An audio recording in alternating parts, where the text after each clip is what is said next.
મહાયુદ્ધનો આજે 14મો દિવસ છે અને હુમલાઓ સતત ચાલી રહ્યા છે। અમેરિકાની જો વાત કરીએ, ઈરાનને પરમાણુ શક્તિ નહીં બનવા દઈએ અમેરિકાએ દાવો કર્યો છે। તો ઈરાનનો દાવો છે પસ્તાવો ન થાય ત્યાં સુધી પ્રહાર કરતા રહીશું।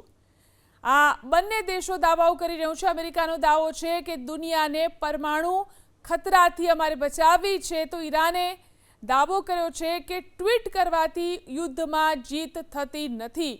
આ પ્રકારના નિવેદનો સામે આવી રહ્યા છે। અમેરિકા કહી રહ્યું છે ઈરાનને ભારે કિંમત ચૂકવવી પડશે।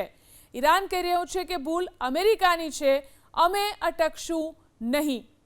તો આ બંને બળિયાઓ જે રીતે પોતાના નિવેદનો કરી રહ્યા છે, આ મહાયુદ્ધને લઈ ઈરાન પણ પાછું હટવા માટે બિલકુલ તૈયાર નથી।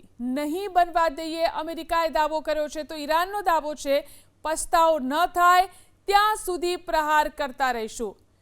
આ બંને દેશો દાવાઓ કરી રહ્યું છે। અમેરિકાનો દાવો છે કે દુનિયાને પરમાણુ ખતરાથી અમારે બચાવવી છે, તો ઈરાને દાવો કર્યો છે કે ટ્વીટ કરવાથી યુદ્ધમાં જીત થતી નથી।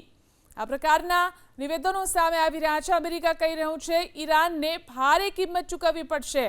ઈરાન કહી રહ્યું છે કે ભૂલ અમેરિકાની છે, અમે અટકશું નહીં।